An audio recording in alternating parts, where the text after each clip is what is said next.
Pode parecer estranho juntar engenharia e saúde, mas na verdade elas têm muito mais em comum do que parece. Eu sou engenheiro há mais de 20 anos e comecei minha carreira como engenheiro calculista. Se você nunca ouviu falar, basicamente esse é o profissional que faz os cálculos estruturais de prédios e grandes obras. Mas o trabalho vai além dos números. Um engenheiro também estabelece normas, cria manuais e define como utilizar uma construção da melhor forma possível. Pensa no manual do seu liquidificador. Sim, foi um engenheiro que escreveu aquilo. No meu caso, passei anos lidando com especificações técnicas e desenhos de grandes obras, daquelas que movimentam bilhões e estão espalhadas pelo mundo. Eu mesmo fui do interior do Brasil até Omã no Oriente Médio e Malásia na Ásia por causa delas. E se tem algo que aprendi ao longo desse tempo, é que um engenheiro não apenas constrói, ele trabalha para manter as obras. Ele estuda as patologias de uma estrutura, identifica problemas antes que eles aconteçam e toma decisões para aumentar a vida útil das edificações. Bom, já está entendendo onde eu quero chegar, né? Assim como o engenheiro escolhe os melhores materiais para garantir a durabilidade de uma obra, um médico ou qualquer profissional da saúde faz escolhas para que o corpo humano funcione melhor e viva mais. Em ambos os casos, prevenir é sempre mais inteligente do que remediar. Mas acontece que enquanto meu trabalho era todo sobre aumentar a vida útil das coisas, minha própria rotina ia na contramão disso. Minha alimentação? Basicamente comidas processadas e ultraprocessadas, incluindo produtos de origem animal e pouquíssima comida vegetal. É como eu já li por aí, nós não construímos hábitos, são os hábitos que constroem a gente. E por muito tempo os meus hábitos estavam construindo algo que eu não queria. Eu passava o dia calculando como fazer construções durarem mais, mas não pensava no que eu estava fazendo com esse templo que é o nosso próprio corpo. Isso foi há 10 anos. De lá para cá, muita coisa mudou. E uma das maiores mudanças foi justamente a forma como eu me alimento. Hoje, sigo uma alimentação vegetal integral que nada mais é do que a versão em português do Whole Food Plant-Based, ou seja, uma dieta sem produtos de origem animal, baseada em alimentos naturais e pouco processados. Esse podcast faz parte dessa transformação, e é essa visão de construir, manter e melhorar a vida que eu quero trazer aqui para o Tarja Verde. Meu nome é Rafael Salles, idealizador e apresentador do Tarja Verde, uma curadoria de informações sobre saúde, alimentação e longevidade. Selecionamos dados, ideias, pesquisas e assuntos que podem impactar positivamente a vida das pessoas, assim como impactam as nossas. A cada 15 dias, você vai ouvir por aqui conversas com especialistas em diferentes áreas, mas que têm em comum a mesma preocupação, a busca por hábitos saudáveis. Tudo sempre com muito rigor acadêmico. Falando em rigor acadêmico, antes de apresentar a especialista convidada desse episódio inaugural, deixa eu apresentar a minha parceira nesse projeto. Fala aí, Paula. Opa, Rafael, tô aqui. Eu e a Paula nos conhecemos desde a época da escola, num colégio no Catete, bairro do Rio de Janeiro. Como eu disse, muita coisa mudou desde então, né, Paula? Pois é, pra quem nos ouve, eu sou a Paula Boixá, co-criadora e produtora de pauta e pesquisa aqui no Tarja Verde. A vida deu muita volta até que eu e Rafael nos reencontramos em um grupo da escola lá no WhatsApp quase 25 anos depois da nossa formatura. Mas esse não era só mais um grupo convencional de coleguinhas de turma, daqueles em que logo se descobre que não sobrou lá muita coisa em comum, além de memórias com muito cheiro de naftalina. Pelo contrário, esse grupo era ligado nos 220, se encontrava frequentemente em eventos e conversava sobre tudo. Aí, conversa vai, conversa vem, e a gente descobriu que o Rafael estava, depois de um curso que fez, seguindo empolgadíssimo uma alimentação sem produtos de origem animal, enquanto eu andava flertando com o flexitarianismo. Um breve parênteses aqui. Flexitarianismo é, como o próprio nome diz, um estilo de alimentação com uma abordagem mais flexível, porque o foco está em um consumo maior de alimentos integrais e vegetais, mas que abre espaço para carnes, leite e ovos de vez em quando. Como o Rafael mora na Flórida e eu na Califórnia, a gente começou a trocar figurinhas sobre produtos aqui dos Estados Unidos, artigos, cursos médicos, e como bons autodidatas que somos, mergulhamos de cabeça nesse universo, sempre buscando mais informações, testando na prática e compartilhando as descobertas. Até que o simples entusiasmo que temos por saúde e nutrição cresceu e virou um hobby oficial, e agora um podcast. Cara, na época de escola, o Rafael era bem caladão. Era aquele aluno que sentava lá no fundão para se esconder da beira do professor, sabe? Quem diria que ele se tornaria essa matraca? Eu era muito tímido mesmo, e diferente de você, que era uma nerd e queridinha dos professores. Tanto que até se tornou uma. Bem, eu gostava tanto de escola e da nossa escola que voltei várias vezes às salas de aula no Brasil e na Suécia, onde eu morei por 10 anos, tanto como aluna quanto como professora. Meu pai até me chamava de estudante profissional. Eu dei aula de português e de inglês para adolescentes e depois para universitários numa faculdade no norte da Suécia. E acho que foi daí que veio esse mix de respeito pela academia e pela precisão da informação, mas também essa vontade de traduzir tudo de um jeito simples e direto. Porque conhecimento bom é aquele que chega, faz sentido e vira ferramenta para a vida, né? E foi assim que surgiu o Tarja Verde. E agora, sem mais delongas, vou contar mais sobre a convidada do episódio de estreia do Tarja Verde. A Alessandra Luglio é uma referência no campo de nutrição vegetariana. Ela é nutricionista formada pela USP e diretora do Departamento de Saúde e Nutrição da Sociedade Vegetariana Brasileira. Além disso, a Alessandra dá aula em cursos de pós-graduação em nutrição vegetariana e esportiva. É isso, gente. Sejam bem-vindos ao Tarja Verde, menos farmácia, mais feira. Estamos aqui com a Alê Loglio, nutricionista renomada, especialista em nutrição esportiva e ativista vegana. Alê, muito bem-vinda ao Tarja Verde. Sua trajetória é muito interessante. Conta um pouquinho mais de você. Obrigada primeiro, né, pelo convite, para a oportunidade de estar aqui, contar um pouquinho do que eu sei, um pouquinho de mim. Bom, eu sou nutricionista. O ano que vem faz 30 anos que eu atuo como profissional na área de nutrição. Ao longo de toda essa jornada, né, claro que não vou ficar aqui contando uma jornada de 30 anos, mas eu acho que o resumo de tudo isso é que sempre me motivei muito pelas evidências, por aquilo que realmente a ciência e os fatos trazem. Então, eu me coloco uma pessoa extremamente atenta ao que está acontecendo ao meu redor. E por conta disso, eu comecei a olhar um pouquinho mais amplamente sobre a alimentação, não somente sobre uma questão estritamente fisiológica, metabólica, celular, né? Eu falo que eu fiz um zoom out, né? Ou seja, ampliei a lente da nutrição para enxergar ela um pouquinho mais aberta. Isso veio junto com um pouquinho da minha história pessoal, de família, que sempre teve contato com o campo. Então, eu tenho, né, desde criança, contato com produção de alimentos, com o campo, porque meus pais sempre tiveram fazenda. Realmente, eu comecei a entender que a minha profissão não levava em consideração nada do que acontecia da boca para fora, né? E simplesmente da boca para dentro. Sabendo das questões ambientais, dos desafios e olhando para o sistema da pecuária cada vez mais intensivo, conectado também com algo que é, assim, visceral da minha existência, que é o amor pelos animais, não teve como, com todos os dados que eu tive contato, eu não me tornar vegana nessa jornada toda. Eu sou vegetariana, minha história de indas e vindas, desde criança, quando eu soube que o porquinho que estava lá no meu prato era o porquinho que eu tinha abraçado no dia anterior, na fazenda, enfim. Eu resisti muito a comer carne desde criança, mas ao longo de toda essa jornada ia, vinha, não comia carne vermelha a vida inteira, mas eu comia mascaradamente aí um pedaço de carne, até que realmente há mais de 20 anos eu falei assim, chega, carne não faz parte da minha vida, fui evoluindo nesse sentido, até que há 10 anos atrás eu tive contato com a Sociedade Vegetariana Brasileira, me voluntariei para trabalhar como voluntária na área de saúde e nutrição, ou seja, o que eu posso contribuir. E aí não teve jeito, os dados vieram muito fortemente, conhecer veganos, né, conhecer pessoas veganas, eu acho que essa coisa da comunidade fez eu entender que aquilo era o que eu sempre fui, visceralmente, mas que talvez o sistema, o ambiente nunca tenha me permitido. Mas eu assumi isso e desde então trabalho com nutrição à base de vegetais, à base de plantas, vegana, né? Tive que me atualizar e realmente desconstruir muitas das verdades que a nutrição sempre me colocou, né? Fui estudar nos Estados Unidos, fiz vários cursos sobre alimentação plant-based, porque aqui no Brasil não tinha referências. Toda a base da nutrição que eu recebia, que falava de nutrição vegetariana, era como se fossem reduções de dano. Ai, mas olha, para não ficar anêmico, faz isso, para não ter osteoporose, faz aquilo, para não faltar proteína. E eu comecei a olhar a nutrição, como eu disse, de uma forma totalmente desconstruída, entendendo a nutrição plant-based, não somente com essa visão de redução de dano, mas sim uma grande potencial para a saúde humana. A partir dos estudos de tudo que eu vi, eu comecei realmente a praticar a whole food plant-based, que é uma dieta à base de alimentos mais naturais, mais íntegros, e falar sobre isso nas redes, em todos os lugares.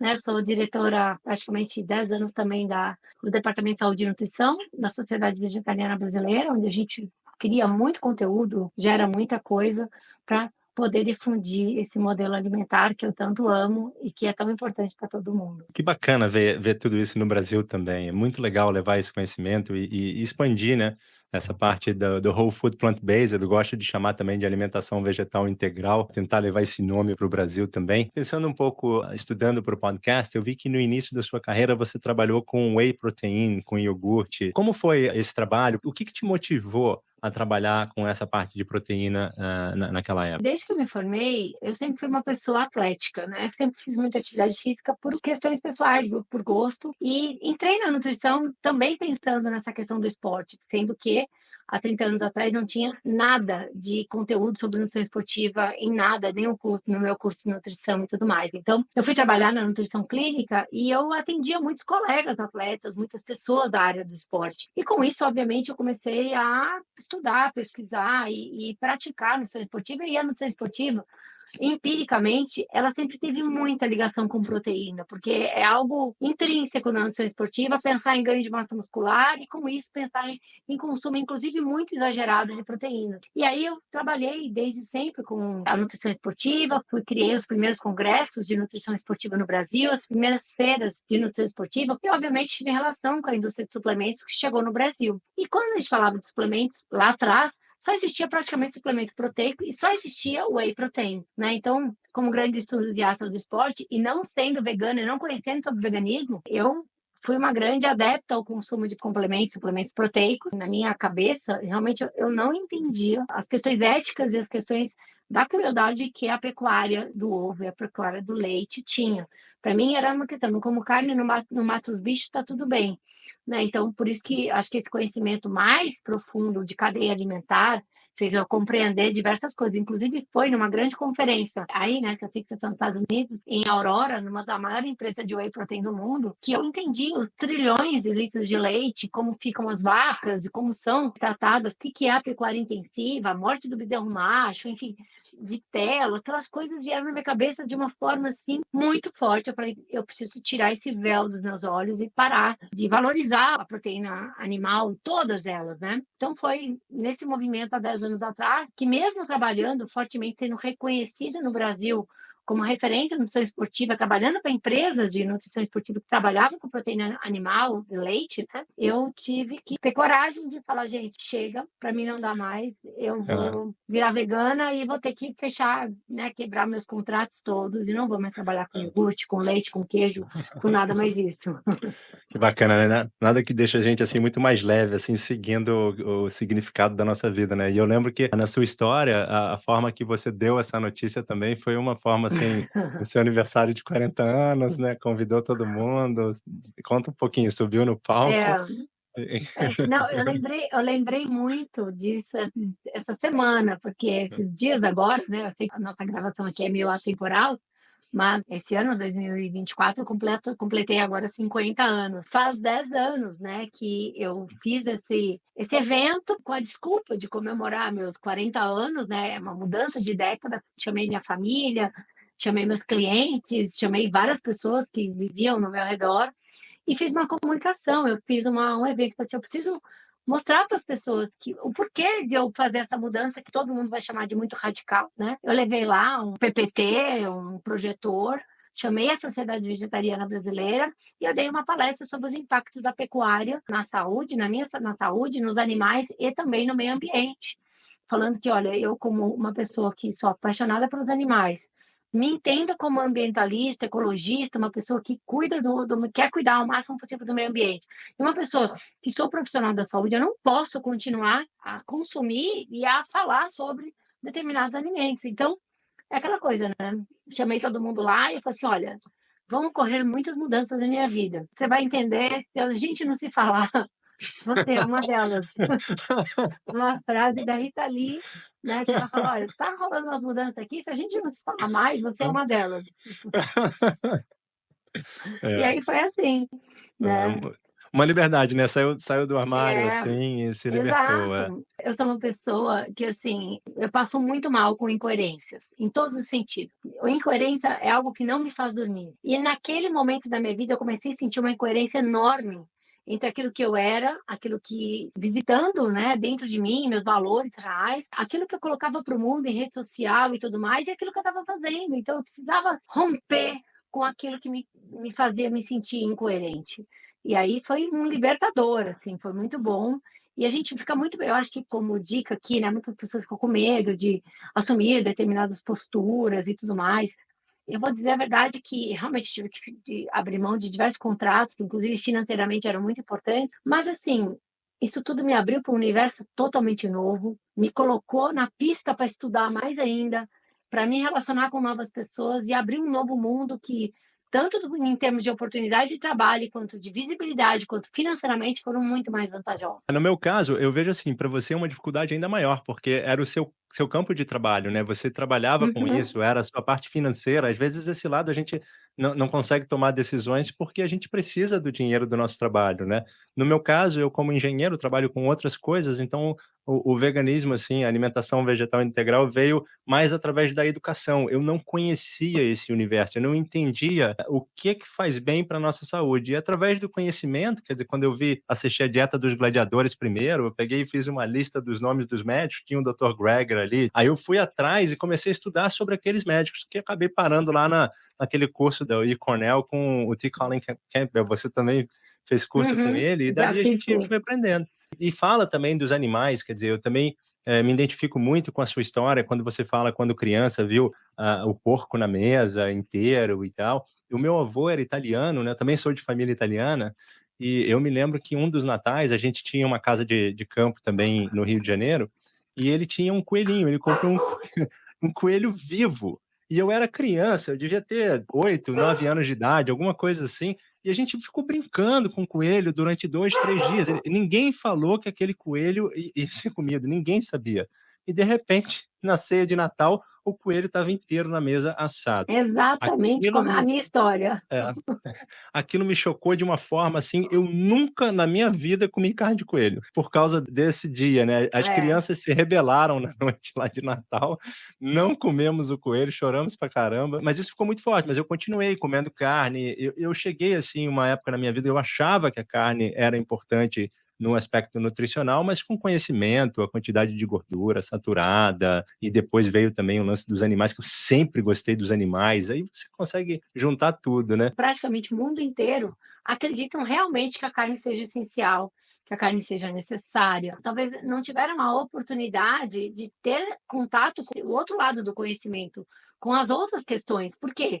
Porque o mundo, tradicionalmente, é uma grande empresa, vamos dizer assim, que tem lá, trabalha fortemente marketing, trabalha fortemente a modulação da ciência, fortemente os nossos hábitos e tudo mais, para que a gente realmente consuma sem questionamento. A gente se convence demais de tudo isso e não questiona. Eu acho que um dos grandes arrependimentos de ter se tornado vegano é de não ter se tornado vegano antes, né, eu Ah, escutei mas você esse também. sempre, todos os veganos. Você tem algum arrependimento único de não ter me tornado vegano antes? Essa é uma fala também de Lewis Hamilton, numa entrevista que eu vi, ele falou assim: tá, mas o que você abriu mão? Do que você sente falta? Do que você se arrepende por ter se tornado vegano? A única coisa que eu me arrependo é de não ter visto tudo isso antes e ter feito essa transição o mais rápido possível, né? Uma das informações que me chocou, assim, é quando eu vi que a carne processada é um produto classificado como cancerígeno pela Organização Mundial da Saúde, e a carne vermelha é um provável cancerígeno também. Quer dizer, são informações que, assim, eu não tinha, assim, eu pensava: "Nossa, por que que o médico nunca me falou isso? Por que que essa informação não chegou a mim na escola ou no momento que eu estava estudando?" E aí eu posso decidir se eu vou comer ou não, mas eu comi a carne vermelha Exato. sem saber dessas coisas, então é um absurdo. Você imagina o hábito alimentar americano, né, nos Estados Unidos, até o Brasil não fica atrás, ou seja, de carnes ultraprocessadas. Todo café da manhã americano tem bacon, salsicha. Todo almoço, inclusive nas escolas, tem hambúrgueres fatiados, peito de peru, presunto. Por conta da alimentação que se come muito sanduíche também, essas carnes processadas, elas representam um grande percentual das calorias diárias da grande maioria dos americanos, e aqui no Brasil não fica atrás. O brasileiro come em torno de 20 a 25% das calorias diárias de alimentos ultraprocessados, com uma parte disso vindo dos carnes, né? Então isso é muito sério. Não por menos que 500.000 de pessoas morrem de doenças cardíacas, e atrás disso vem câncer aqui nos Estados Unidos, quer É, dizer, doenças que vêm da alimentação, né? Carne ultraprocessada, segundo os dados da OMS, a cada 50 gramas por diária de carne ultraprocessada, por exemplo, é uma salsicha por dia, 50 gramas, se aumenta em 18% a chance de você ter câncer coloretal, que é a segunda maior causa de morte por câncer no Brasil. Totalmente evitável, né? Quer dizer, a Totalmente gente não é porque é comestível que deve ser nosso alimento, né? consumido, né? Consumido, né? E falando de proteína também, eu sei que essa é uma das suas especialidades e sempre, assim, eu sei que é um assunto muito batido, mas eu sempre acho que vale a pena porque tem as novas pessoas que vão procurando sobre veganismo e informação, sempre tem aquele mito de que a proteína vegana é de baixa qualidade e a proteína animal é de alta qualidade. Como que você explica isso, assim, de uma maneira que a gente possa entender? Quer dizer, a gente tem acesso a toda a proteína que a gente precisa no veganismo? Que é o maior mito, inclusive é o maior meme do veganismo, né? E a proteína, né? Ninguém nunca se preocupou com a sua vida, com a sua nutrição em geral, com nada que você come. Até o dia que você fala na mesa da família que você virou vegano, vão perguntar de tudo, vão virar todo mundo, né? Perguntar principalmente de onde você vai tirar as proteínas. Esse mito, ele vem claramente pelo fato de que nós aprendemos a entender os alimentos de origem animal, por exemplo, a carne no prato, o queijo, o ovo como proteína. Esses alimentos são considerados proteínas. Não se tem noção de que esses alimentos, carne, leite, ovos, eles são alimentos que contêm proteínas. Quando a gente vai para o reino vegetal, nenhum alimento chegou nesse nível de classificação de ser chamado de proteína.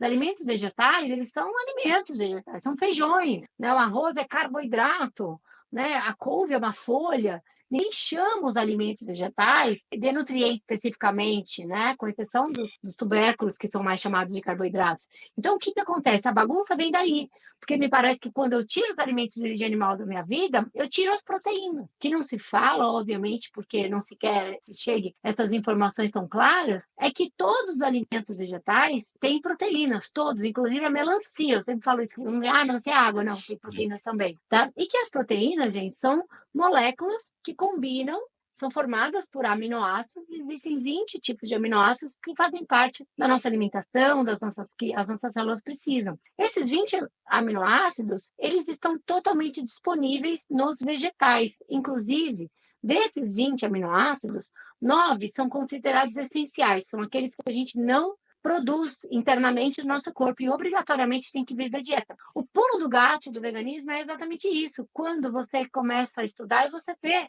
que quem produz, quem sintetiza esses aminoácidos essenciais são exclusivamente as plantas, são os vegetais. E você come os aminoácidos essenciais através de carne, leite e ovos, exatamente porque o animal comeu vegetal. Esse animal, nessa história, ele é um atravessador. Eu posso e tenho total direito de tirar o animal dessa história e ir direto à fonte, consumindo, né, todos os aminoácidos essenciais e todos os aminoácidos necessários através dos alimentos vegetais. Não existe nenhum alimento vegetal que não tenha proteína ou que não tenha nenhum aminoácido essencial. O que acontece, que também é onde se esbarra aí em termos de equívocos, é que os alimentos vegetais, eles são muito diferentes. Então, por exemplo, tem grupos alimentares. Você tem as leguminosas, feijão, lentilha, ervilha, grão de bico, soja. Você tem os cereais, arroz, Aveia. milho, aveia. Daí você tem os legumes, as verduras, as nozes, as sementinhas, tipo chia, linhaça, gergelim. Cada um desses grupos alimentares tem uma composição nutricional diferente. Todos eles têm proteínas. Alguns têm mais concentração de proteína, como as leguminosas, como as sementes, que por 100 gramas entregam mais proteína. Também, além da quantidade de proteína ser muito diferente entre esses grupos alimentares, a diversidade desses aminoácidos essenciais também é diferente em cada um deles. Porque os alimentos de origem animal têm todos os aminoácidos essenciais e tem uma concentração maior de proteína, porque basicamente, pega uma carne, você tira a água dali, é proteína e gordura. Não tem carboidrato, não tem Colesterol. fibra. Exato. Mas assim, de macronutriente não tem carboidrato e não tem fibra. Os vegetais, eles têm praticamente todos esses macronutrientes. Tem carboidratos, tem proteínas, tem um pouco de gordura, tem muita fibra. Onde eu quero chegar? Essa ideia de que os vegetais têm menos proteína ou que tenham proteínas de baixa qualidade, é porque todo mundo quer ficar mimadamente comparando uma coisa com a outra. isso não faz ninguém chegar a lugar nenhum. Se eu não preciso comparar todos os aminoácidos, a quantidade de cada aminoácido essencial da carne com o feijão, para ficar vendo qual é o melhor. Toda dieta bem feita, que vai entregar todos os nutrientes, não somente aminoácidos, ela depende da variedade do que a gente coloca no nosso dia. A gente precisa ter uma alimentação diversificada, é obrigatório, para bater meta de vitaminas, de minerais, compostos bioativos, de tudo, não somente de proteína. Pode ser que se eu comer mais carne, eu bato mais facilmente a minha meta proteica de aminoácidos essenciais. Isso vai acontecer. Só que eu não preciso disso. Se eu tenho uma combinação mínima de vegetais, eu como um pouco de leguminosa, como um pouco de cereal, como fruta, verdura, legume, põe uma sementinha em cima, isso no café da manhã, no almoço, no jantar, eu vou bater essa meta proteica, porque cada um vai me entregar um pouco de proteína e um pouco de cada aminoácido essencial e vai me ajudar a bater essa meta, tá? Eu não preciso da carne. Talvez seja mais fácil. Só que esse fácil não nos leva a mais saúde. Porque, como eu trouxe, eu como carne, a carne me entrega proteína, ok. Associado a uma carga maior e grande de gorduras saturadas, me entrega colesterol, que é uma lipoproteína exclusiva dos animais, não me entrega fibra, que é fator de proteção, não me entrega compostos bioativos, que é fator de proteção, um leque muito limitado de vitaminas hidrossolúveis, enquanto os vegetais me entregam tudo o que eu preciso, ou seja, a suficiência de proteínas e aminoácidos essenciais, com uma dieta minimamente balanceada, junto com muita fibra, carboidratos que vai me dar energia, muitos compostos bioativos antioxidantes e todas as vitaminas e minerais. Então, ou seja, aqui, ó, o que vai acontecer? O que é melhor para mim? A gente não tem que pensar na picuinha do que esse aqui tem mais lisina do que aquele. No contexto da nutrição, isso não importa. O que importa é o contexto geral. E uma dieta que prioriza as proteínas vegetais, ela vai trazer fatores de proteção, fatores nutricionais muito mais vantajosos para a saúde do que dietas que protagonizam os alimentos de origem animal. Tá? Então, isso é muito mito. E a carne vem sempre com um alto preço, alto custo para a sua saúde, como você está falando, né? Com a gordura saturada, colesterol, que você não precisa disso, com certeza. Você tocou num assunto que eu achei muito interessante, que é a variedade de alimentos. Você já ouviu falar no Dr. Will Bulsiewicz, que é o autor do livro Aqui é Fiber Fueled, acho que é Movidos à Fibra. Ele toca nesse ponto, ele é gastroenterologista, ele fala bastante de microbiota, né, da nossa microbiota e tal, e ele explica que no mínimo 30 diferentes alimentos por semana para você botar essas 30 fibras diferentes, né? Aí você come desse jeito, que é o que eu procuro fazer, você tem tudo de nutrição que você precisa, né? Exato. Esse médico, ele tem uma frase que eu adoro, que chama Follow the Fiber. Vai atrás das fibras, meu amigo. Ou seja, vai atrás de alimentos fibrosos, que são frutas, folhas, legumes, grãos integrais e sementes e castanhas. Você colocou esses alimentos na sua rotina, obviamente, tentando variar entre eles, você vai aumentar drasticamente a sua carga de fibras diária e, junto com essas fibras, normalmente esses alimentos vegetais, qual a composição deles? Muita fibra, água, que é bom, faz volume, e essas fibras interagem muito bem com ela, junto diversos compostos bioativos, porque alimentos vegetais têm cores diferentes, e cada cor representa um grupo de compostos bioativos, uma variedade de vitaminas e minerais. Então, ou seja, você seguindo essa variedade nutricional, você vai trazer uma carga nutricional muito maior, que é importantíssima para os processos metabólicos acontecerem, se o metabolismo está ativo e tudo mais. É importantíssimo para o papel antioxidante do seu corpo, que é a maioria dos processos que envolvem o envelhecimento acelerado, leva a doenças está relacionada, né, à incapacidade do nosso corpo de neutralizar, né, as toxinas que a gente entra em contato, os metabólitos secundários que a gente mesmo produz, até para geração de energia, a gente produz um radical livre. A gente tem que ter uma boa estrutura de limpeza para fazer essa célula continuar trabalhando sempre na sua potência máxima. E quem faz isso exclusivamente são os compostos bioativos, que estão nas cores dos vegetais e nada de origem animal. Então, essa variedade é extremamente importante. E aí entra o papel da microbiota, que, putz, a gente entra nessa seara, mas não tem... Outro capítulo.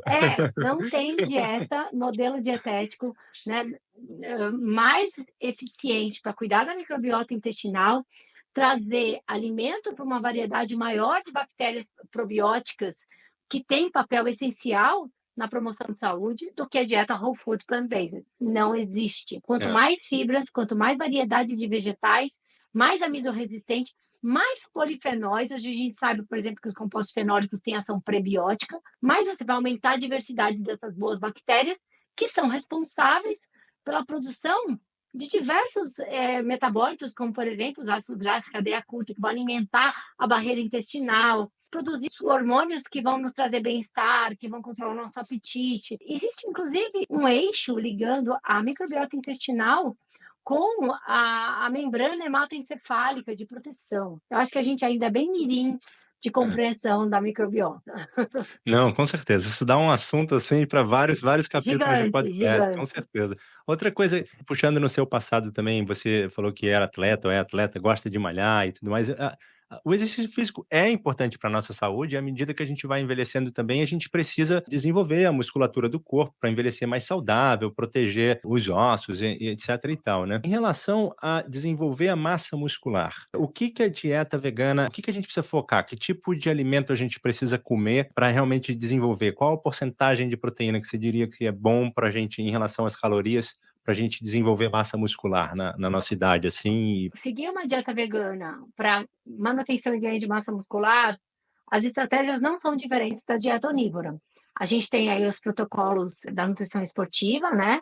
Que convém, ou seja, você tem que ter uma adequação calórica, esse é o primeiro ponto. Tá? Dietas hipocalóricas, elas nunca vão trazer adequação. Você pode fazer uma dieta hipocalórica quando você precisa perder gordura, porque é a chave do sucesso para perda de gordura. Porém, quando você visa o ganho de massa muscular, você tem que entregar calorias suficientes para o seu corpo. Por quê? A reparação e a construção de fibra muscular é meio que, entre aspas, um luxo para o seu corpo. Ele tem como prioridade sempre manter suas funções vitais, o mínimo do metabolismo acontecendo, do cérebro e tudo mais. Se sobra energia, uma vez que haja o estímulo, que é a atividade física, ele vai sintetizar a fibra muscular para manter você ficar preparado para os estímulos que você está dando para o seu corpo. Tá? Então, essa é a primeira coisa, porque todo mundo fica só pensando em proteína. Proteína. Você vê uma pessoa que começa a malhar, começa a treinar, ela vai lá no self-service, né? Pensando assim, agora eu tô treinando. Ela comia uma colher de arroz, uma de feijão e uma colher de frango, pensando numa dieta onívora. Quando ela coloca na cabeça que ela está malhando, ela continua comendo uma colher de arroz, uma de feijão e coloca 3 filés de frango, porque ela só pensa que proteína seja necessária. Então, esse é o primeiro grande equívoco. E uma dieta plant-based, ela tem uma adequação melhor, entrega os 50%, 60% das calorias diárias provenientes dos carboidratos, que é super necessário para a gente ter nosso combustível ali, uma adequação calórica, e aí trabalhar não diferente do que um onívoro, entre 15% e 25% das calorias diárias de proteínas. De uma outra forma, talvez mais fácil de se compreender, os estudos mostram que uma pessoa com atividade física leve, consumindo 1 grama de proteína por quilo de peso, ela já tem boa reparação muscular. Uma pessoa mais ativa, uma pessoa que visa o ganho de massa muscular, até 1,6 gramas você tem, até o último ISSN, né, o Sports Nutrition Society, que tem o congresso esse ano, né, alguns professores meus estavam lá, assistiam os vídeos. Os estudos mais modernos não mostram qualquer vantagem de se consumir mais do que 1,6 gramas de proteína por quilo de peso, né, para ganho de massa muscular em qualquer modalidade esportiva. Atividades leves, atividades mais intensas, entre 1 e 1,6 gramas de proteína por quilo de peso, não se colocando numa condição hipocalórica, tá? E isso numa dieta vegana é relativamente simples de você alcançar, uma vez que você tem uma dieta minimamente bem projetada, que inclua, no mínimo, 2 porções diárias de leguminosas, tofu, tempê. Você pode usar proteína texturizada de soja, você pode usar suplemento proteico se você quiser, mas assim, eu deixo muito claro que o que vai garantir uma boa alimentação em bater meta calórica com a proporção ideal de proteína não é se entupir de suplemento,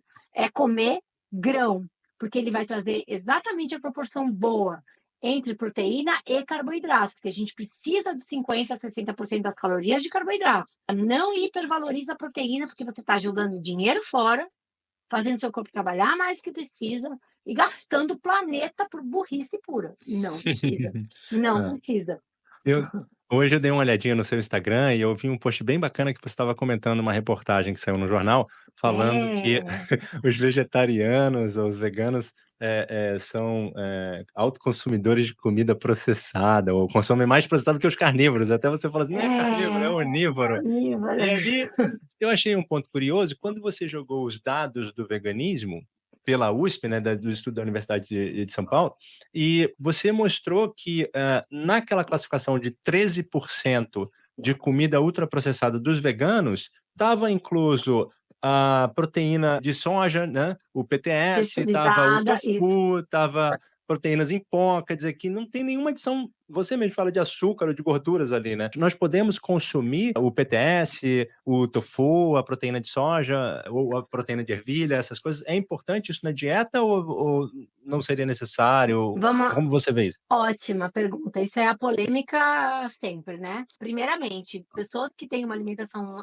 mínima, têm uma atividade física moderada, pessoas que não precisam consumir, assim, tipo, que nem um fisiculturista ou um super atleta de ponta, que eu tenho atletas, colegas que eu sigo, né, que atletas olímpicos, veganos, que a gente faz dieta de 5.000 calorias por dia. É uma questão de volume, é uma questão que até o onívoro. Você vê essas pessoas, o atleta onívoro, ele consome suplemento proteico, ele consome esses alimentos. Então, assim, não é um problema do vegano. Agora, pessoas, assim, entre aspas, aqui, ó, normais, que têm uma dieta balanceada e tudo mais, e que fazem atividade física no dia a dia, que consomem lá suas 2.000, 3.000 calorias, conseguem tranquilamente bater meta proteica sem alimentos ultraprocessados e sem precisar, se quiser não usar suplemento proteico ou PTS, não precisa usar. Eu tenho colegas, inclusive atletas, inclusive uma amiga minha que é nutricionista, ela é triatleta, fez Ironman, ela mostrou a dieta dela, whole food, plant-based, tem nada de suplemento, batendo 3.500 calorias, que é uma dieta de uma mulher de 50 e poucos quilos, que é triatleta, que treina mais 5 horas por dia. É possível. O que acontece é que PTS e proteína em pó pode facilitar a vida das pessoas. E o que é a polêmica da história é que realmente aqui no Brasil a gente tem, né, o Guia Alimentar Brasileiro, que é muito bem feito, do NUPENS, o Núcleo de Nutrição da USP, coordenado por um grande cientista brasileiro. O que acontece é que, há 10 anos atrás, fizeram essa classificação do que era processado, do que era ultraprocessado, e levaram, lá naquela época, 10 anos atrás, pouco se falava sobre proteínas alternativas. Você não tinha os hambúrgueres vegetais, não tinha nada. Então, ou seja, eles classificaram os processos, como, por exemplo, os alimentos extrusados, que são alimentos como que vem salgadinho e todos esses que pegam a farinha de grãos refinadas e pegam, por exemplo, até as proteínas isoladas e colocam elas em pressão e calor e elas expandem, faz aqueles floquinhos. É a máquina de fazer fandango, que é a mesma que se usa, por exemplo, para fazer a proteína de soja texturizada. Você põe lá a proteína isolada com água, põe num pistão, põe em calor e ele meio que explode que nem uma pipoca. Só que naquela época, esses extrudados eram carregados de açúcar, de sal, de gorduras, de óleo e de aditivos, glutamato monossódico e tudo mais. E, de modo geral, colocaram que os extrusados eram considerados ultraprocessados. Porém, a proteína de soja texturizada, ela só passa por esse processo, mas ela não é adicionada de nada. Basicamente, a composição é proteína concentrada ou isolada de soja. Ou você não tem ali a sal, açúcar, adição de óleo, aditivos. Então, assim, é uma sacanagem colocar um alimento desse numa classificação de ultraprocessado, porque o impacto na saúde de consumir uma PTS hidratadinha e um salgadinho cheio de aditivos, óleo, sal, açúcar, o que for, é muito diferente, gente. Então, é essa a nossa briga e a proteína isolada também. Você tem processos físicos, processos enzimáticos que pegam as proteínas, fazem proteína de ervilha pura. As composições dos suplementos proteicos veganos, à base de ervilha, de arroz, aqui no Brasil e aí nos Estados Unidos também, a maioria deles é muito clean label. Basicamente, você tem uma gominha, que pode ser uma goma natural, você tem lá uma stevia, que é um edulcorante 0 calorias, que é natural, é uma folha, tá? E um aroma natural, você põe lá uma proteína. Então, ou seja, o impacto na saúde disso é diferente. E esses alimentos, eles podem ajudar as pessoas a terem uma diversidade, uma praticidade maior na dieta.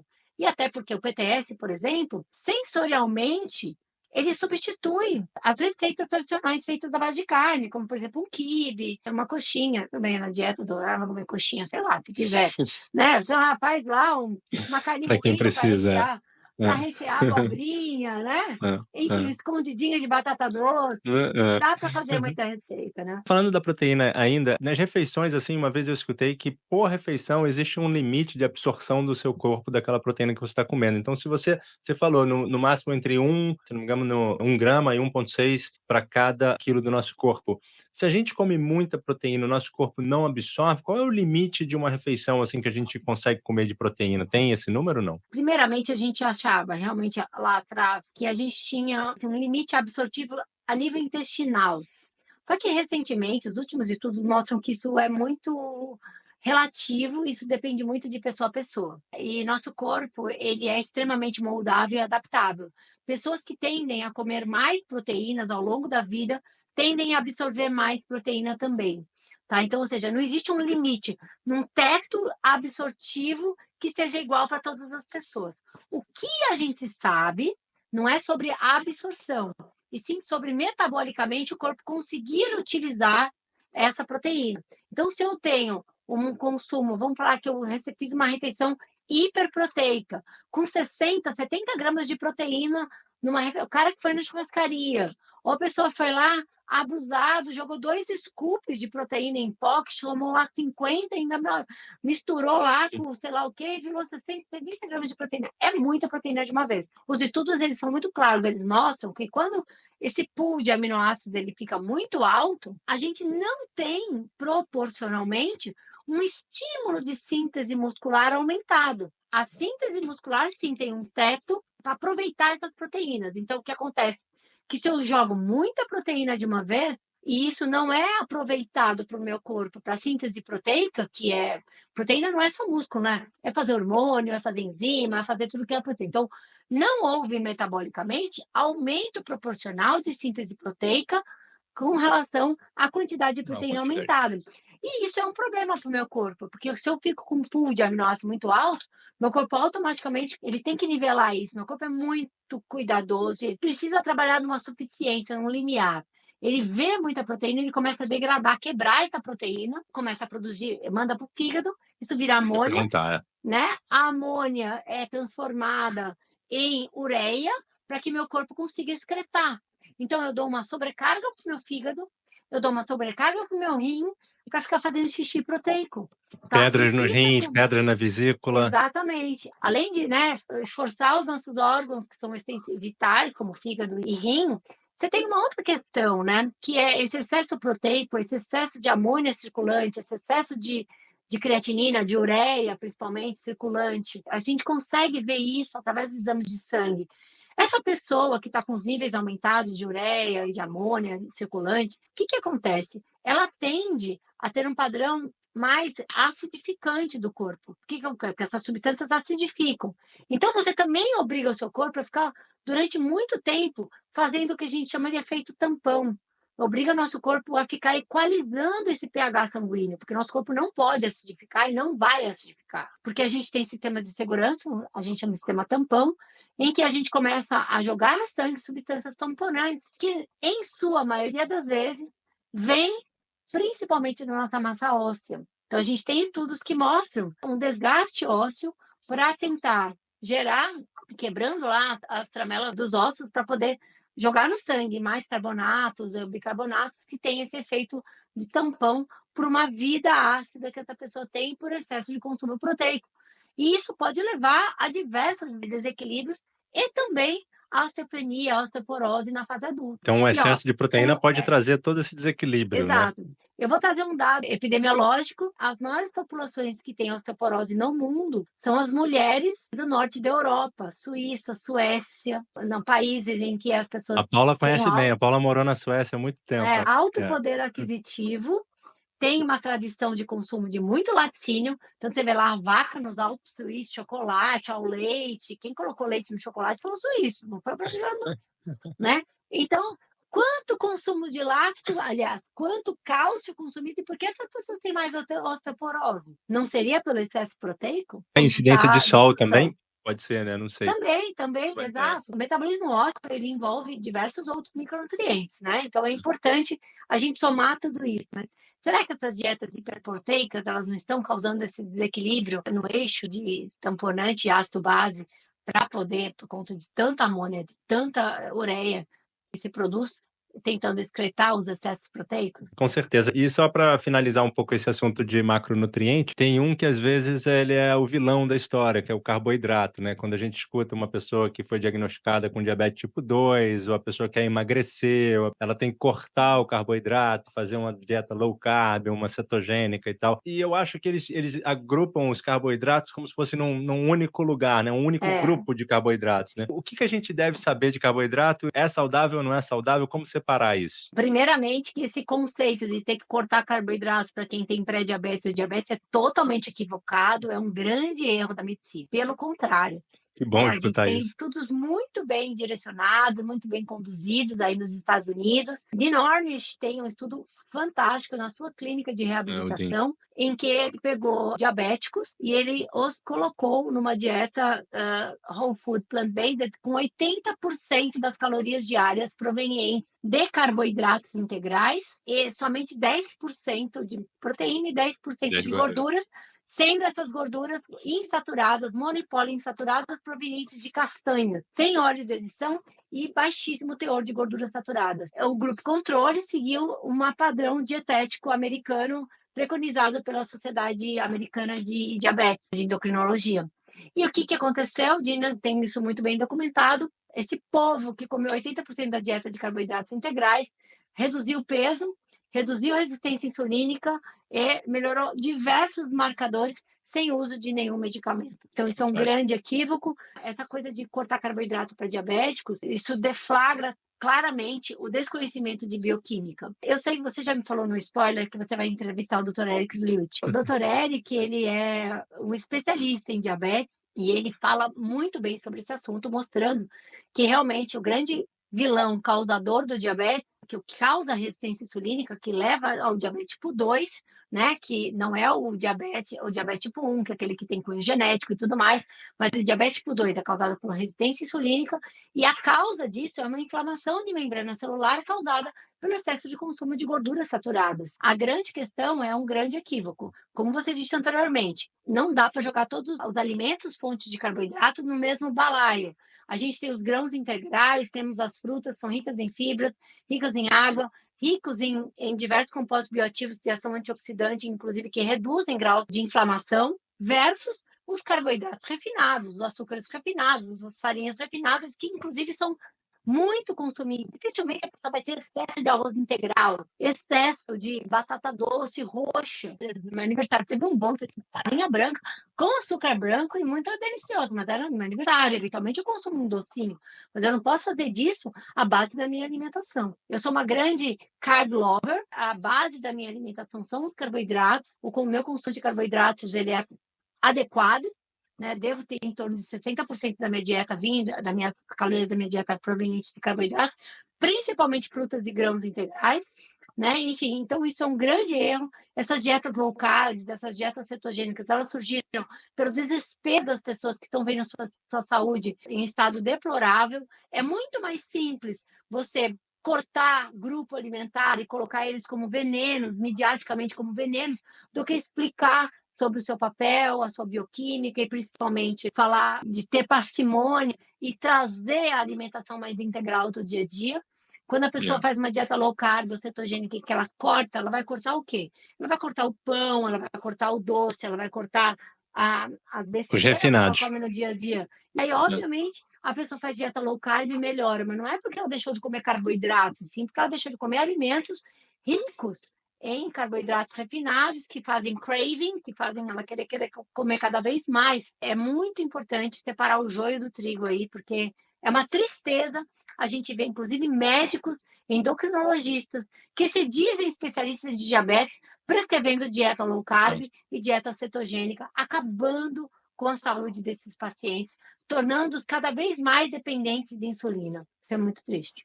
Eu tenho um amigão meu aqui muito próximo que ele estava com o início da diabetes tipo 2, com resistência à insulina há 2 anos, mais ou menos. Eu recomendei um livro para ele, que é o Mastering Diabetes, e ele me agradece até hoje, porque ele emagreceu pra caramba e reverteu todo o processo de diabetes dele, não toma nenhuma medicação, mais nada, só seguindo o que o livro falava. Então é fantástico. Então, e ele falava assim, ele ficava impressionado. Ele falou, mas Rafael, eu converso com o meu médico não sabe nada disso. O meu médico não concorda com o livro. E aí eu decidi fazer sozinho porque você falou. Eu fiz sozinho e colhi resultados. É desesperador o despreparo da sociedade médica. E o diabetes, 1 em cada 11 brasileiros tem diabetes, diagnosticado. 1 em cada 11. Então, ou seja, em torno de 10% da população mundial é diagnosticada como diabético. Então, os pré-diabéticos e aqueles não diagnosticados são isso não para de crescer os números, né? É uma doença, é É, um problema de saúde pública. é um mito também, em relação ao álcool, né? As pessoas acham que existe um consumo de álcool seguro e que o vinho tinto Uhum, teria algum benefício para a saúde. Qual é o é. benefício do álcool para a saúde? Nenhum. Não existe nível seguro de É. consumo de álcool. Você pode consumir por sua conta e risco de forma recreativa, mas não espere que, Hum. meu avô, meu sogro, lá na Itália, viveu até os 95 anos tomando uma taça de vinho tinto todos os dias. Né? Realmente, a vida que ele vivia era outra, as condições eram outras, né? Nem agrotóxicos existiam na vida dele. Então, outras coisas, não era o vinho que fez ele viver mais e melhor. Dentro de um padrão dietético, de um estilo de vida protetor, se você escolher vamos pensar assim, entre as escapadas, uma tacinha de vinho tinto, não é isso que vai trazer grandes consequências negativas na sua vida. Mas você tem que ter um contexto para isso, né?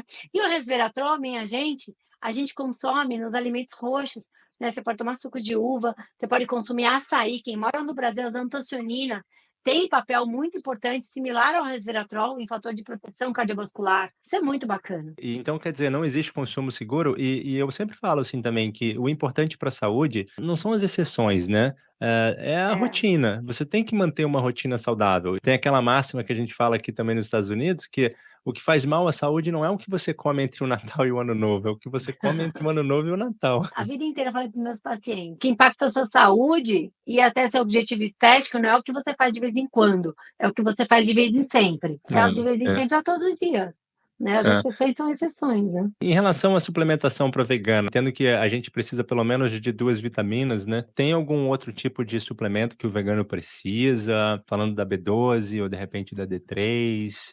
Eu tomo B12 e de vez em quando D3 também. Existe algum outro tipo de suplemento importante? Existem suplementos que fazem mal? De modo geral, assim, a grosso modo, porque a suplementação é algo que tem que ser individualizado. A grosso modo, a vitamina B12 é aquela que a gente pode até colocar como essencial. Ela é produzida no solo, não faz parte do metabolismo das plantas, portanto, quando a gente come planta, a gente não come vitamina B12. Se nós vivêssemos em uma vida rural, em contato com a terra, em contato com colhendo nossos alimentos, colocando despretensiosamente a mão na boca, colhendo o fruto do chão e comendo, automaticamente nós teríamos B12, porque nós precisamos de 2,4 microgramas por dia, é algo imperceptível que estaria na natureza, mas a nossa distância da natureza faz com que veganos precisem olhar com muita atenção a vitamina B12, que precisa ser tratada com muito cuidado e muito provavelmente ser suplementada, principalmente para mulheres grávidas e crianças e bebês. Não pode faltar de jeito nenhum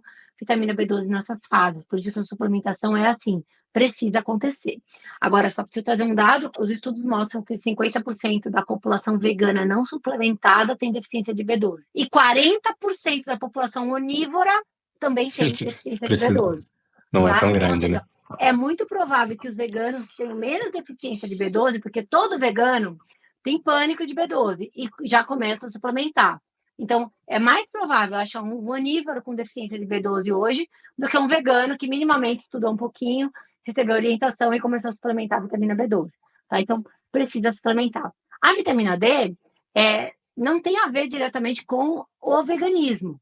Tá? A vitamina D ela é sintetizada na pele através do nosso contato com o sol. Mais uma vez, se nós vivêssemos como deveríamos viver, em contato com a natureza, nos expondo, com braço, com pele, com isso, aquilo, disposto todo dia um pouquinho no sol, caminhando por aí, não precisaríamos nos preocupar com suplementação de vitamina D, nem onívoros e nem vegano. Acontece que realmente a nossa vida enclausurada dentro de casa, com fio solar e roupa, faz com que todo mundo tenha que olhar para a suplementação de vitamina D. Então, muito provavelmente, é uma das suplementações que veganos e onívoros têm que olhar de modo geral.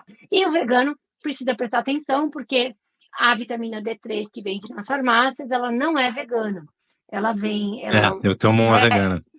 É colicalciferol, que ela é retirada da lanolina, que é uma cera produzida na lã da ovelha. Mas existe no mercado, aí tem que estar com selo, ou então está bem descrito que é a versão vegana, a vitamina D3 vegana no mercado, ou consumir a vitamina D2, que é o ergocalciferol, que é praticamente a mesma coisa, que os estudos mostram e que muitas vezes a gente aumenta um pouquinho a dosagem de D2 comparado àquilo que se suplementaria com D3, para garantir a melhor assimilação. Precisa de D com K2, não? Não obrigatoriamente, mas é uma boa combinação. Eu só quero separar aqui mais uma vez o joio do trigo, porque quando a gente fala de vegano, vegano não tem necessidade de mais suplementação comparado ao onívoro. A vitamina B12 é algo que tem que prestar atenção, mas o onívoro também tem.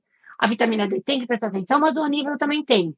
Ter K2 também pode ser interessante. A dieta vegana, por ter muitos crucíferos, muitos vegetais, tem uma quantidade maior de vitamina K do que uma dieta onívora pobre em vegetais. A gente tem uma dieta rica em ácido fólico, a gente tem uma dieta rica em K, a gente tem uma dieta rica em beta-caroteno, em diversas outras, enfim. O que acontece é que o mundo da suplementação quer te vender muitas coisas e a gente precisa estar dar uma bela de uma peneirada aí, porque eu particularmente prefiro comer abundantemente grãos integrais e orgânicos, vegetais, Também. muita fruta, preferencialmente orgânicas, e gastar o meu dinheiro comprando essa comida do que gastar meu dinheiro com suplementação. Eu também tô na mesma. Ah, Inclusive, só para fechar, quando eu me tornei vegano, eu tive uma baixa no meu ferro, e eu nunca tive anemia, nunca tive nada na vida. E aí, conversando com o meu médico, que não entendia sobre veganismo, eu li um estudo mostrando que, claro, existe o ferro não M e o ferro M, né, o ferro das plantas e o ferro dos animais. E aí tinha um estudo que eu li dizendo que o café e o chá impactavam em até 60% na absorção do ferro não vegano, do ferro de origem das plantas. E aí eu mostrei para o meu médico, falei assim, aqui, ó, eu acho que deve ser por causa disso, eu nunca tive deficiência, e ele ficou assim, muito cético, falou, não sei, Rafael, isso daí não faz sentido, senão todo mundo teria deficiência de ferro, todo mundo toma cafezinho depois da comida. Falei, não, mas tem a diferença do ferro animal e do ferro vegetal. Aí ele falou, pode testar. Eu tomava café todo dia depois da alimentação, depois do almoço. Eu parei de tomar café depois do almoço, segui o que o estudo falava, até uma hora antes da alimentação ou 2 horas depois, e o meu ferro voltou ao normal. se você tivesse colocado uma vitamina C ou um limão Também. espremido, a conjunção do ferro não M com vitamina C em uma refeição pode aumentar até 75% a absorção do ferro, chegando a níveis superiores à absorção do ferro M. E aí Ferro pode tomar M café depois, não? Ou é melhor evitar o café? E o chá depois? É a briga de Ah. força ali, né? Quando se tem deficiência, eu recomendo aos meus pacientes a colocar vitamina C e evitar o café ou o chá com muita quantidade de cafeína depois da refeição. Agora, quando se está estável, numa condição normal, com ferro ok, eu nem olho muito para essa questão da absorção, significa que aquilo que você está consumindo é o suficiente. Então, essa recomendação de não tomar café e tudo mais é para quem está tentando melhorar os seus níveis de ferro. Uma vez estáveis e sem baixar, também você pode voltar a consumir, né? Acontece que o ferro M, que é o ferro que vem do sangue dos animais, não é um ferro livre, como a natureza fez. É um ferro que já foi acoplado a uma proteína e está circulante no sangue do bicho. É assim como o nosso ferro. Nosso ferro não anda sozinho, batendo asas no nosso corpo. Ele está lá sempre acoplado, tem um carregador desse ferro. E esse carregador do ferro no animal, que somos animais também, ele protege esse ferro no nosso trato intestinal, fazendo com que outros nutrientes não briguem com o ferro para ser absorvido. Um desses nutrientes que brigam com o ferro é a cafeína, o outro é o fitato. O fitato é muito presente nos grãos, principalmente aqueles grãos que não foram deixados de molho e que não foram cozidos. Tem ferro virgem, que é o ferro vegetal, que a gente chama de não M, que a gente consome abundantemente através dos vegetais, que vem nas leguminosas, tem nos cereais, tem nas folhas verdes escuras, tem nas sementes, tem nas castanhas. Esse ferro ele vem soltinho. Então, para ele não ter muita briga para ser absorvido, a gente reduz a quantidade de fitato e evita a cafeína. E aí ele tem uma melhor absorção. E coloca a vitamina C, porque daí a vitamina C vai envelopar esse ferro e vai praticamente ajudar ele a ser melhor absorvido. Olhando para tudo isso, é muito claro. Acontece que o ferro vegetal não é bom. Não é isso. Aliás, o ferro M, que é esse ferro que vem acoplado, que vem no animal, tem os estudos muito claros mostrando o quanto ele é oxidativo, o quanto ele é inflamatório. Então, você pega a carne, que tem o ferro M, junto com a gordura saturada, junto com o colesterol, isso é uma receita super importante para a placa de ateroma acontecer, para parar Doenças nas artérias, crônicas. tudo isso. Tem que olhar de uma forma mais ampla para tudo isso. Eu estou olhando aqui para os temas que eu queria cobrir com você, eu acho que eu consegui cobrir 20%. Ai, meu Tem Deus. muito assunto bom, né? A gente vai ter que marcar outras entrevistas, porque, nossa, como que a gente aprendeu aqui nesse episódio, a gente estourou um pouquinho o tempo, porque são assuntos, assim, maravilhosos, eu acho super importantes para a gente trazer para os ouvintes. Realmente, não para, né? É um aprendizado constante, são muitos assuntos legais para a gente aprender. Eu realmente agradeço muito, assim, a sua participação aqui, e eu queria, assim, para concluir, perguntar se você tem algum conselho ou mensagem que você gostaria de deixar para aqueles que estão considerando uma transição para o veganismo, buscando uma vida mais saudável. Ou realmente os Uhum. animais também, que é muito importante ao meio É, ambiente. o meu conselho é que façam. Como eu disse, existe uma jornada para a gente ir evoluindo como espécie, como ser humano, evoluindo como autocuidado. Essa jornada envolve conhecimento e envolve a responsabilidade de colocar o conhecimento em prática. Os dados estão muito claros, a gente tem conhecimento, né? Ou seja, chega de diagnóstico, a gente já sabe causa e consequência dos nossos hábitos, das nossas escolhas para a nossa saúde, e a gente precisa, de uma forma emergencial, parar de olhar somente para o umbigo e olhar de uma forma muito mais ampla com relação às nossas Bonito. escolhas e os impactos que são gerados por ela. A nossa alimentação é a maior causa de impacto ambiental hoje no planeta. Tá? Ou seja, a maior geradora de gases que estão aquecendo o planeta, criando a crise climática. Através da alimentação, a gente está usando grande parte da nossa água potável, gerando erosão de solo, por conta dessas gigantes monoculturas, pastagem, grande parte dos agrotóxicos, a maior parte dos agrotóxicos utilizados no mundo são utilizados nas monoculturas que alimentam os animais. E nós, hoje, abatemos mais de 70 bilhões de animais terrestres e trilhões de Nossa, aquáticos todos os anos para a gente se alimentar. Somos 8 bilhões de pessoas que abatemos mais de 70 bilhões de animais todos os anos. Então, eu queria deixar esse dado e fazer uma pergunta para quem ainda está pensando se vale a pena fazer uma transição. É justo fazer isso? É justo que a gente hoje trate o nosso planeta e os outros seres vivos que têm o mesmo direito de viver da forma que a gente está tratando? Eu sempre falo que o veganismo é minha atitude menos individualista, é minha atitude menos egoísta. Eu fiz essa transição pensando em ser uma pessoa melhor para o mundo.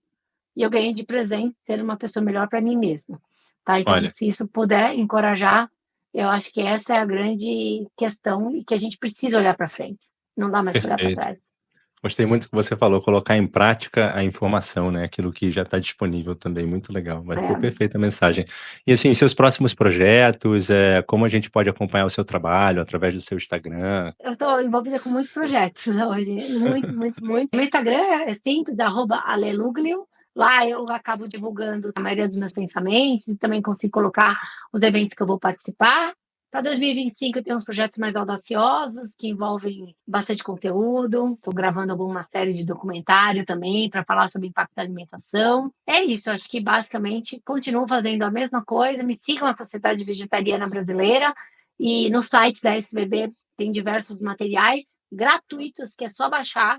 Você entra lá em publicações, tem o guia, um dos maiores guias do mundo, Nutrição Vegana no Esporte, a gente escreveu esse ano. Tá gratuito o PDF para ser baixado, ele é bem interativo, são quase 300 páginas de muita evidência. Quem escreveu foi o meu pupilo, né, que é meu aluno que eu abracei porque ele é muito bom, o Felipe Tessoni, junto comigo. A gente fez aí 2 anos de muita pesquisa para poder entregar para o mundo esse guia. Quem quiser baixar, eu acho que é bem bacana, traz muito conhecimento. Muita Ótimo. coisa acontecendo que é até difícil de falar. Não, conta com Tarja Verde aqui, a gente vai ajudar também a divulgar esse trabalho, que é maravilhoso, assim, e faz um bem danado para as pessoas e para o mundo também, que é muito importante. Tem algum livro, algum documentário que te marcou, que você gostaria de recomendar, não? O Eu, livro do assim, próprio Eric Slewett, né, que a gente também... todos, né? Todos eles. Todo. Dr. Eric é só chamar ou colocar o nome dele e procurar, tem muita coisa. Comemorando 20 anos que foi lançado esse ano, o documentário que mais veganizou brasileiros se chama Carne é Fraca. Está disponível no YouTube. Ele foi um documentário dirigido pela Nina Rosa, uma das maiores ativistas animais. Ele tem 20 anos, a gente fez uma comemoração desse documentário esse ano, mas ele ainda é atual. Infelizmente, só piorou a condição dos animais de lá para cá. Então, assim, pensando em compaixão, pensando em entender o porquê que as pessoas se tornam veganas, eu recomendo muito assistir esse documentário.